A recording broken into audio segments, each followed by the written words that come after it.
The hunger behind the frozen peas.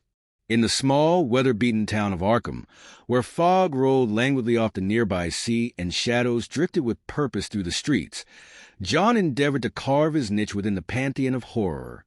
A writer of tales steeped in the grim and grotesque, his room was a sanctuary of shadows, bookshelves packed with tomes of H.P. Lovecraft and other purveyors of the macabre. Yet, he was unaware that in the dim interior of his fridge, a sinister presence awaited, something that would soon etch itself into the very fabric of his sanity. Every evening, John withdrew to the hallowed confines of his writing nook, his fingers dancing over the keys of his typewriter, generating words that conjured twisted worlds and unspeakable horrors. It was a nightly ritual that began with the flickering light bulb above illuminating his cluttered desk, the scattered manuscripts whispering tales of dread. But often, after a long session spent weaving narratives of eldritch terror, he would succumb to hunger. Approaching the kitchen, he would open the refrigerator door, the cold air rushing out to greet him like a malevolent spirit. Within its metallic confines, food of all textures and colors awaited, but if only John had turned his gaze just a little farther back, behind the skewed leftovers and the hastily discarded takeout containers, he would have glimpsed the horror lurking there.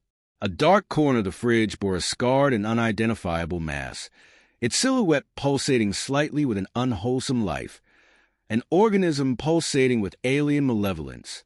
Tentacles unfurled rhythmically, leveraging a chaotic intelligence that quivered against the frigid walls. This abomination, a sentient horror that had escaped from ages unfathomable, resided there, biding its time, gleaning sustenance from the very essence of its unsuspecting master. The nameless entity was drawn to John's creative spirit, like an insatiable raven to a pecking cornfield, hungry for the tales that dripped from his pen. As days turned into weeks, John continued his nightly sojourns, never realizing how close he was to the profound terror waiting patiently in his kitchen.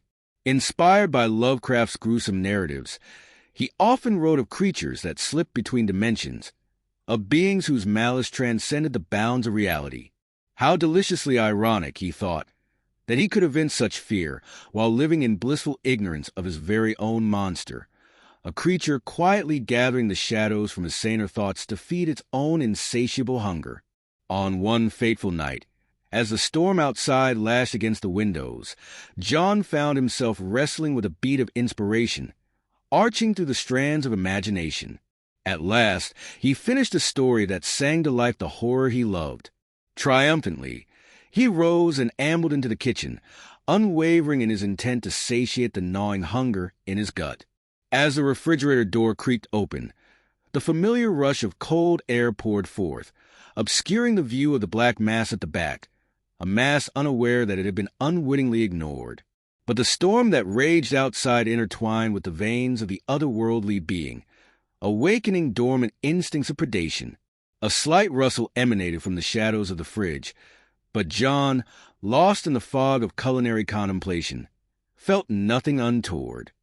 He retrieved the container of leftovers, dismissing the disquieting, barely perceptible slithering at the depths of the fridge. The clattering of glass interrupted the tense silence, and the momentary distraction barely registered in his conscious mind. Yet, as he reached for the light switch, a pause enveloped him, a feeling that he was being observed, a sensation that danced just at the edge of logic. Letting instinct guide him, John turned back to the fridge, but there was only darkness where the sustenance had once been. The familiar mass had shifted, gliding closer, drawn by the pulse of creative energy emanating from John, a vitality that taunted its ancient senses. Each breath he took resonated with resonance, an intoxicating rhythm luring it forth from the shadows. In that moment, horror gripped him like a vice.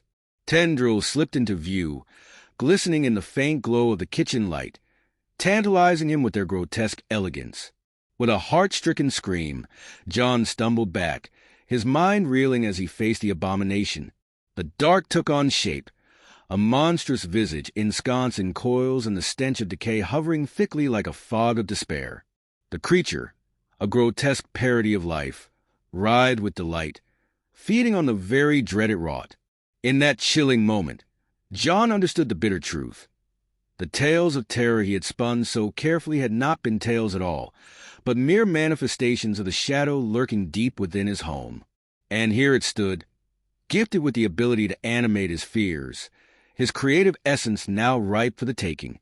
As he recoiled in terror, John felt the weight of the silence enveloping him, realizing he had summoned forth a nightmare he could not easily cage.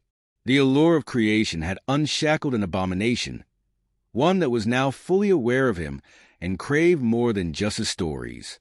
As the storm outside raged on, John knew he was forever ensnared within the tangled embrace of horror, his muse and his most profound terror coalescing into one terrible truth.